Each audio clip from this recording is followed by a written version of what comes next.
All right, so now we're starting the final, but very important session business meeting along with the closing ceremony. So SDLS by Jiangsu Normal University, 江苏师范大学杨通义老师、江迪老师、田金子老师的报告. So Professor Tian.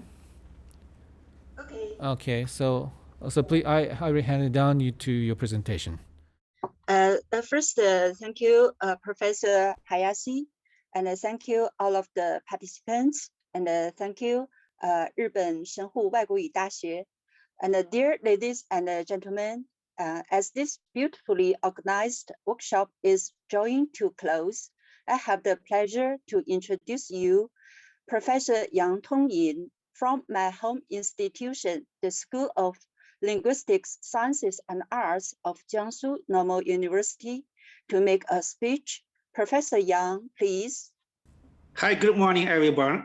This is Yang Tongyin from the School of Linguistic Sciences and Arts, Jiangsu Normal University of China. Firstly, thank you, Committee Chair Professor Hayashi and the Kobe University of Foreign Studies for providing us this excellent avenue for this great event and the outstanding effort you guys put in. I'm very honored to be invited to attend today's business meeting as the representative of the 7th STLS Organizing Committee, and very excited to have this opportunity to give a brief introduction to our School of Linguistic Sciences and Arts, and also warmly invite you all to participate in the coming big events from now, 2 years from now in 2023. Next page, please.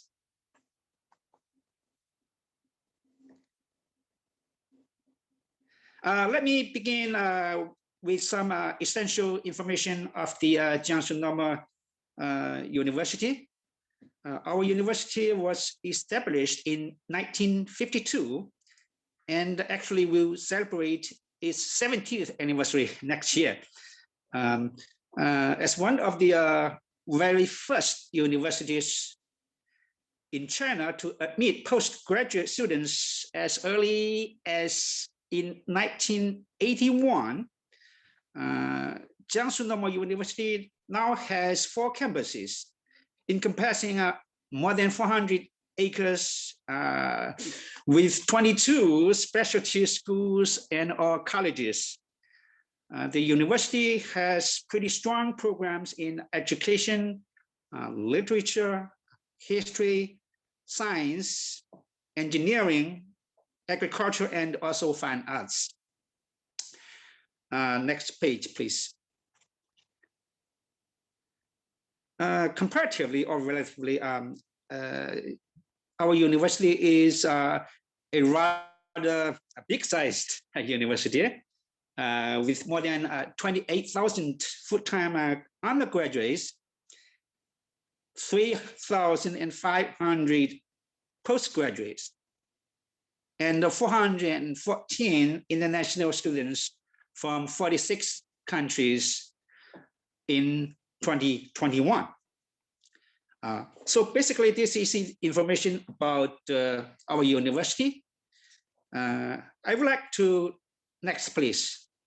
I would like to turn to the School of our Linguistic Sciences and Arts. Look at the picture, you can see this is just a bird view of our school. There mainly are 3 buildings. So next time we come, we are going to host, have our meeting in one of those buildings. Next page, please. Our school is the first ever independent school of linguistics established in mainland China, and we have been conducting some pioneering works in various subjects, subfields, such as traditional Chinese philology and neurolinguistics. And is also considered actually as one of the leading programs nationally. Next, please.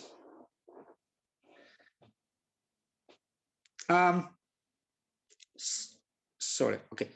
Can you go back to the previous page? Yeah, we mainly take an interdisciplinary approach centered around linguistics, and the faculty academic education background is quite diversified, which includes liberal arts, pure science, engineering, and also a few from medicines. The school occupies 3 facility buildings with 15,000 square meter space. Is quite large, and a total of 30 million renminbi, which is equals to or more than a little more than $4 million US, high valued research equipments. Next, please. And the school has about 400 undergraduate students offering 3 BA programs in linguistics plus artificial intelligence. And the second one is teaching Chinese as a foreign language. And the third one is hosting and broadcasting. And we have 170 postgraduate students offering a few MA programs in linguistics, Chinese ethnic minority linguistics, Chinese language and philology, and also television and broadcasting. Next, please. We exert special efforts in offering internationalization academic training for both students and teachers. Before pandemic, we actually sent about 20 students every year for overseas studies for at least 6 months in Britain, Canada, and the United States. Thus, we have building a quite strong cooperation with global elite higher education institutes such as University College of London, Penn State, Ewha Women's University in Korea, and also Chinese University of Hong Kong, etc. Next page, please.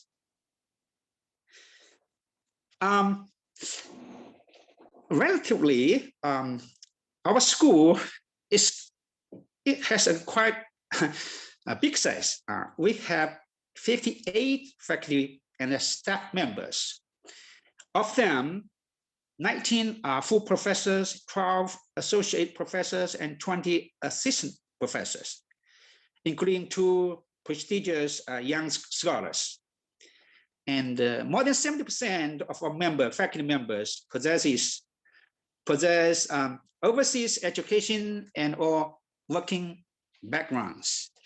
Next, please. Dean Professor Yang Yimin, as you can see in the picture, he is one of the most well-known linguists and also the founder actually of neurolinguistics of China.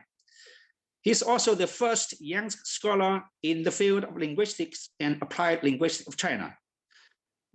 Indeed, he was the vice president of the university for more than 10 years. Next, please. Next, I'm going to introduce to you the group of ethnic minority languages. Our team currently consists of 9 full-time faculty members. Some are pretty, active colleagues in the Tibetan Burmese language study, and many of you might have already know them pretty well, such as Professor Jiang Di, Professor Tian Qianzi, and so on. Next, please. But I will still try to introduce them to you all here, including myself a little bit. here is a brief structure or the constitution of our team. We have people working in minority language of South China, Professor Jiang Li, Tian Tianzi, and Song Cheng, and also Kadai language, which includes Professor Lu Tianqiao and me myself. And minority language of North China, we have Dr. Wu Tana, Dr. Yao Jiaxing, and Dr. Piao Aihua, and also Professor Zhou Jingshan. He works in social linguistic and language policy and language planning a lot. Next, please. As you can see, Professor Jiang Li, I think many of you should be very familiar with him already. He's our group leader, and he mainly works in Tibetan Burmese languages and also historical linguistics, computational linguistics, corpus linguistics, and the builder of the East Asian languages cognate database, and also the developer of the Blue Butterfly IPA input system. Actually, he also the scientific committee member of the current workshop. Next, please. And Professor Lu Tianqiao, he specializes in Maonan, and he's also his native Zhuang language and different dialects of languages in that region. Next, please. And Professor Zhou Jingshan, he's an expert in social linguistics and also national language policy and planning, and also multilingualism. He's currently also vice president of the Chinese Society of Ethnic Minority Languages and the Linguistics. Next, please. So of school, we also have other strong fields such as Chinese philology and dialect, and also Chinese and also Manchu Chinese translation. And currently, Dr. Piao Aihua, who is a Korean, a native speaker of Korean, she works on Vietnamese and also Vietnamese writing systems. Next, please.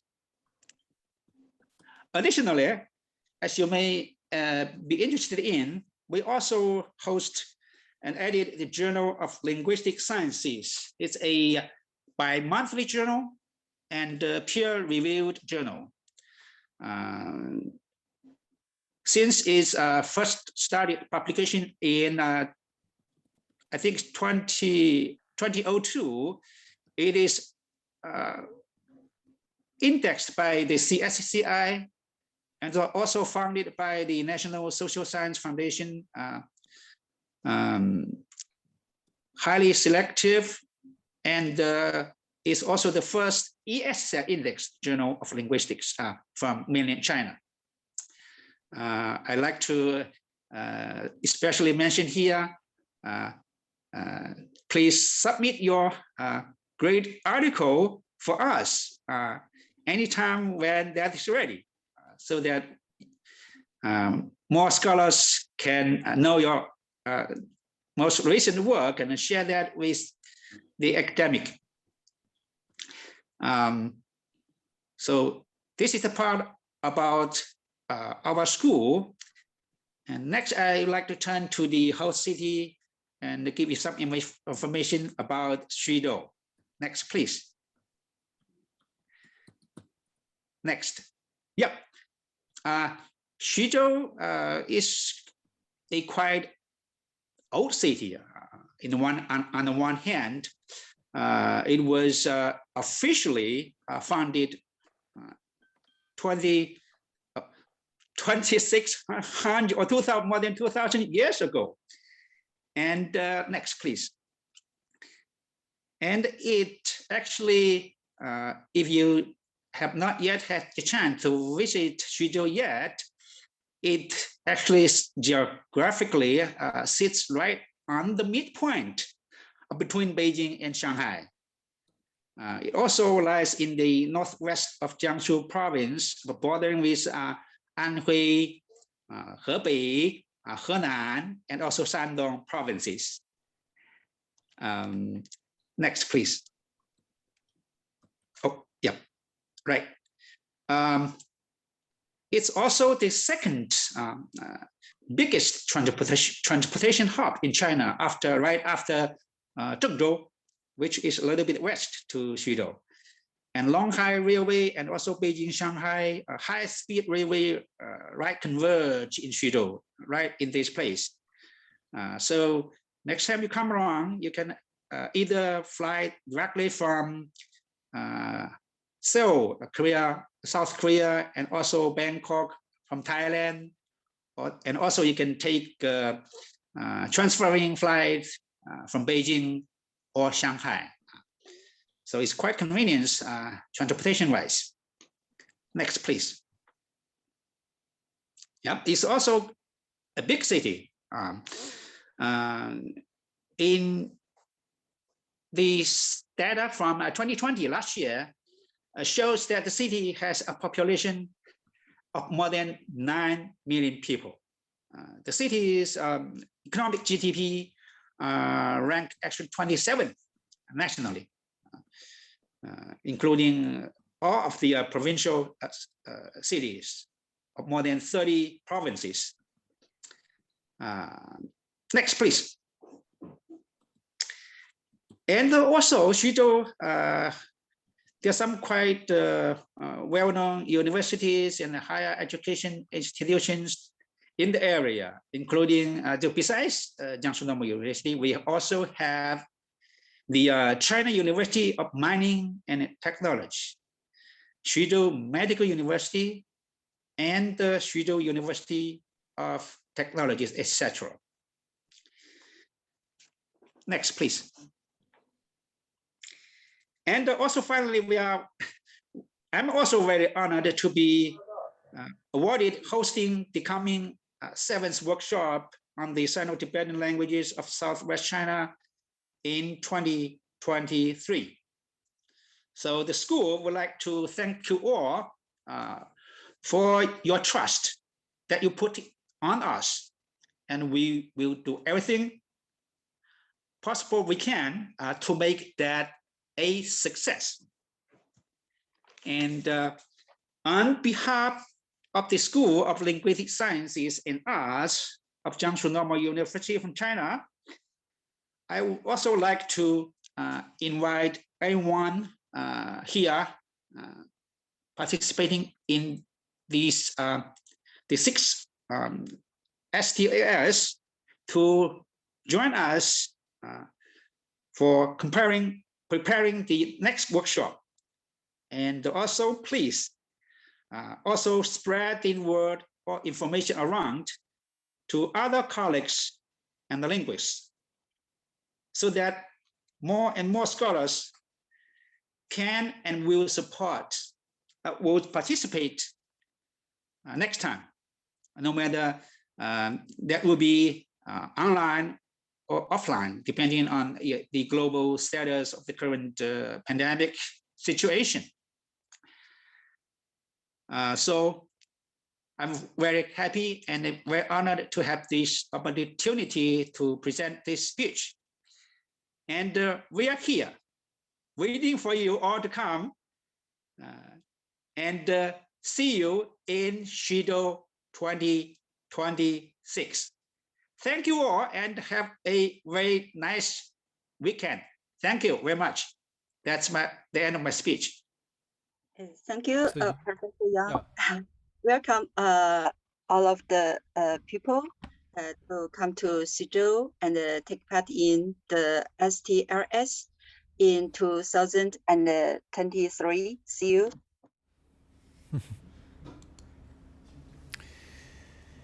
All right, thank you very much, though. I hope the next STLS ought to be held in Xuzhou by Jiangsu Normal University, and will be definitely fruitful and substantial, and have a great success. So, all right, and that's all for the workshop STLS 2021. So most of us will participate in the ICSTL to be held by Southwest Charlton University in upcoming October. And also next year in ICSDLL 55th ICSDLL to be held at Kyoto University, to be organized by Professor Ikeda. And at the SDLS 2023, I think, in Shucho, don't miss it. We certainly get together, hopefully, on face-to-face basis at the venue. So please be safe and healthy. So thank you very much for all of you gathering here. ありがとうございました. So see you there in the nearest future. Thank you very much. お疲れ様でした。ありがとうございました。